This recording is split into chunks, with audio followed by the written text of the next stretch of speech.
First time being a position coach at a place like OU. Pressure, excitement, just kind of take us through that process. Yeah, Bob, it's Bob, right? Yes. Thank you for the question. Just excitement more than anything. I don't think anybody has more pressure. I feel anybody's pressure than my own pressure that I put on myself. But just excitement. I've been preparing for this opportunity for a long time. Played football under Coach Sweeney at Clemson and was in the NFL with the Steelers and the Chiefs long enough to have a cup of coffee. And for the past 5 years, I've been in the Brent Venables School of Defense and was coached by a couple of legends, and Chris Rump and Dan Brooks, and got to work very closely with Todd Bates. And, my first year, I had to learn what the heck Coach V was just saying as a support staff person. And then by year, 3, I had a pretty good grasp of the defense. And by year 4, I felt like a lion in a cage. I was ready to go. So turned down some job opportunities and was patient.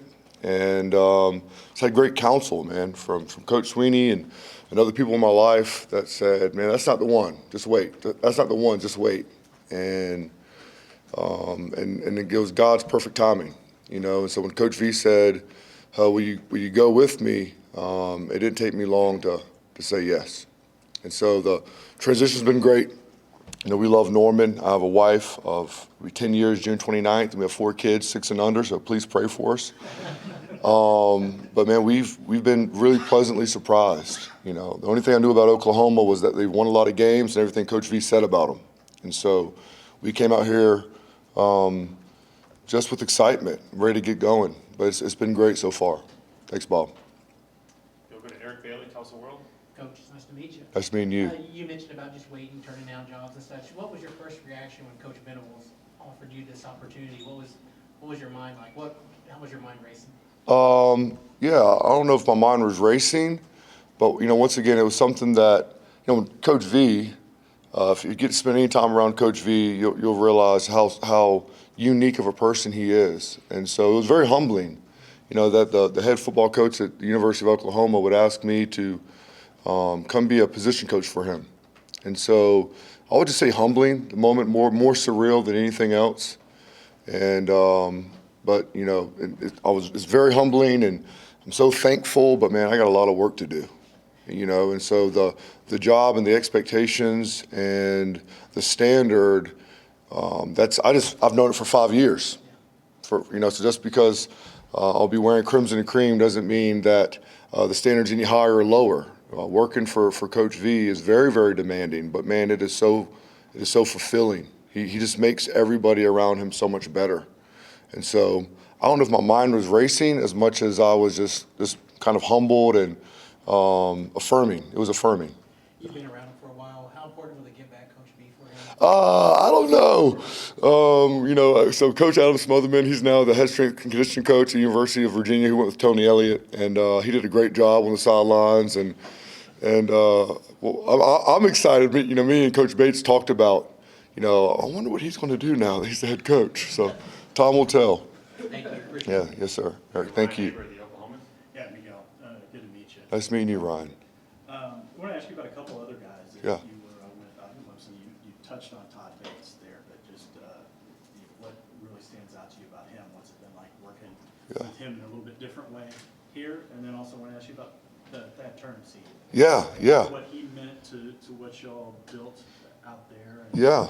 The importance of some of the stuff that he's Yeah, great question. Thanks. Todd and I started together working at Clemson, and my first meeting. So we won the national championship at Clemson when we were there, 2016, and I was just a fan at that point. You know what I mean? And Coach Sweeney calls me, and I'm thinking that we're about to talk junk and celebrate, and he goes, "Hey, I want you to come work for me." And so they lost a couple of defensive line coaches. And so when I came in, Coach Bates came in as well. And our first day, I'll never forget it, started there the same. But it was just, man, the Lord just put on my heart to tell him the first day, I want to make you the best defensive tackles coach in the country. That was my job as a player development off the field coach. And so, man, we have a very, very special bond, friendship. It's very unique. And they started calling us salt and pepper. And just from our families doing life together to going to church together to recruiting together to I understand Todd. I get the creature that he is, and vice versa. And we are similar in a lot of ways, and we complement each other in other ways. And so when Coach V got the opportunity to become the head coach, and he offered me the job, and I was like, man, there's no way. I was like, man, there's no way. But knowing Coach V, he got Coach Bates. And so, you know, the fire will come, the bullets will start flying, and we'll see if everybody loves each other then. But so far, man, it's just been everything that we talked about. We talked about this. You know, like, man, what if one day we can actually coach together as DNs and defensive tackles coach? And so to see in God's kindness that we can do it now, it's been amazing, very fulfilling. And then Thad Turnipseed, he's a boss. He's a dude.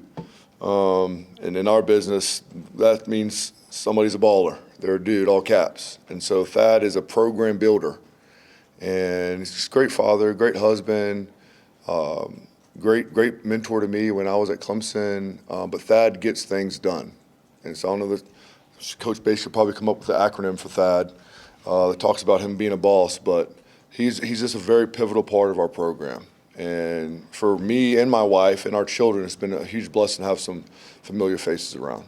Appreciate it. Yes, sir. Thank you. Nice meeting you. On this side, I'll go to Jesse Crittenden, Owen Trenchford. Hey, Jesse. It's good to talk to you. Thank you. Hey, I just want to ask you, were at Clemson for so long. Just how familiar were you with Oklahoma, and what excited you about coming here? Yeah. Just outside of all that. No, great question, Jesse. Once again, you know, so I'm a fan of college football, right? And I'm a coach. Yeah, I play, but I'm a fan, man. I love the game, and it's a developmental game. And I appreciate and enjoy and respect what they do in the NFL, man. But I think there's something that's very, very unique about 18 to 22-year-olds and being able to use the game to invest and mold them. And so, with that being said, I watched and understood the landscape of college football. And when I thought about the top of college football, that kind of that first tier, man, I couldn't think about it without thinking about Oklahoma.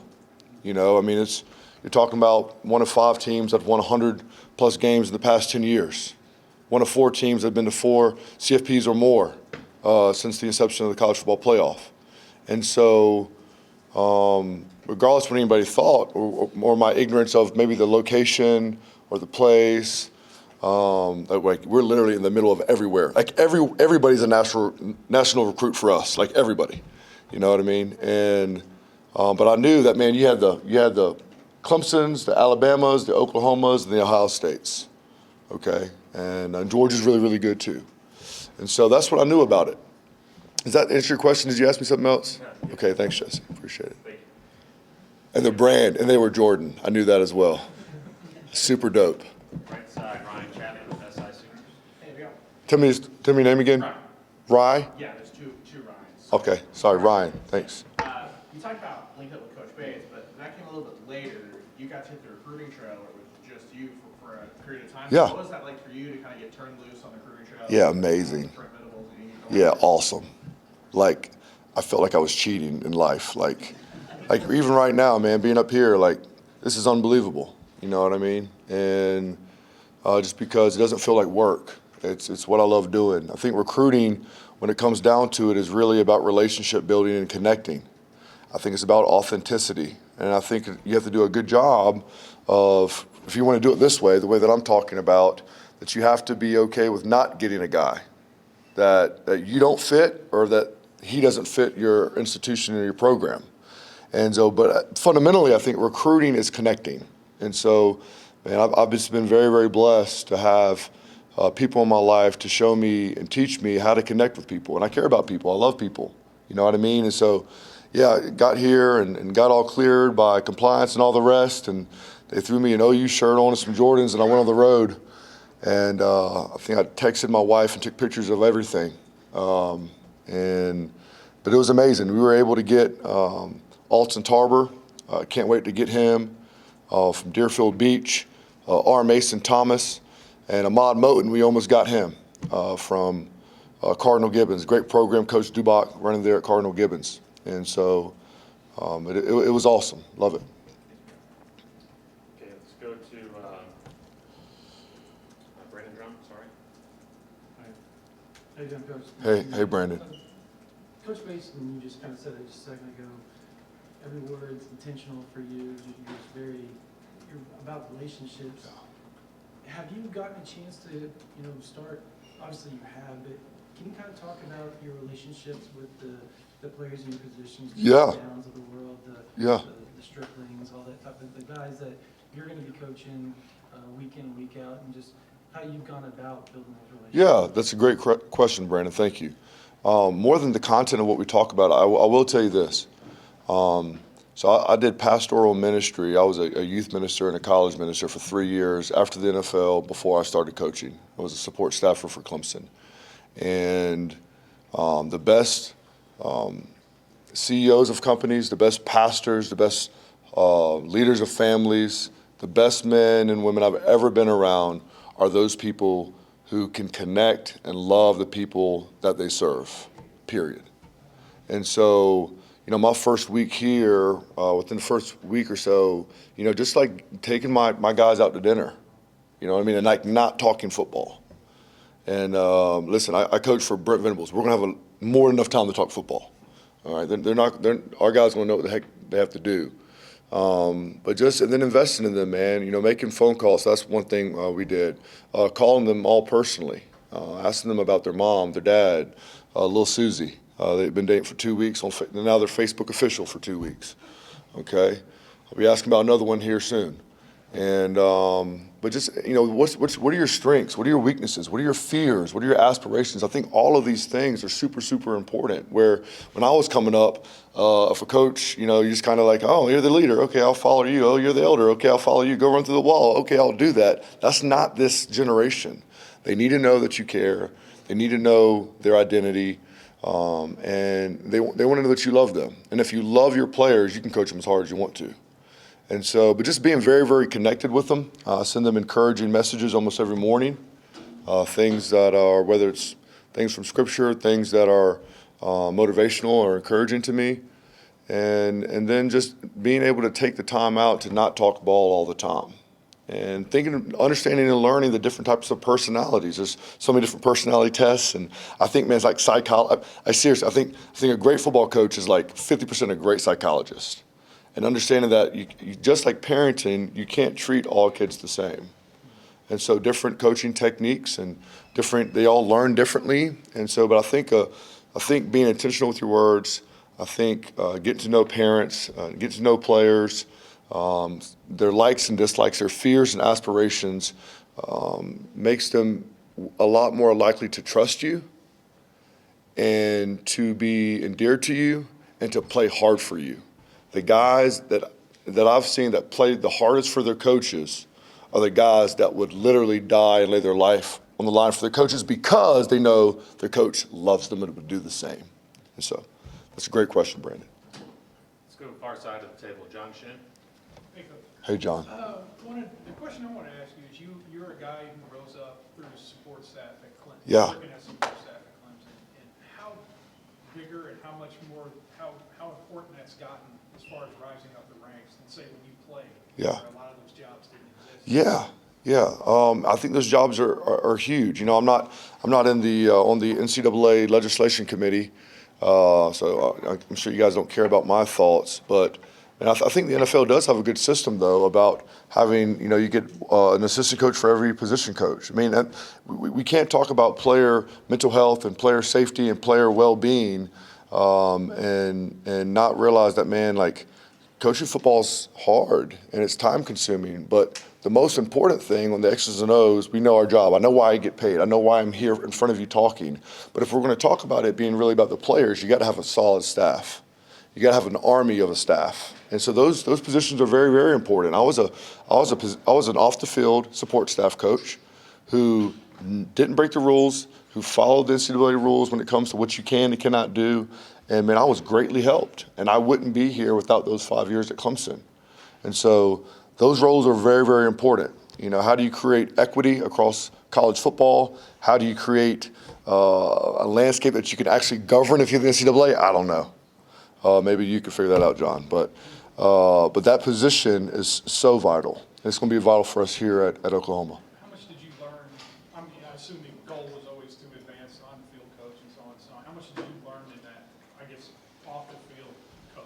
Yeah, so, what was great that we did in the summertime as well, and so I actually had the chance to, even though I was a support staff coach, I got to coach during the summer, during summer camps.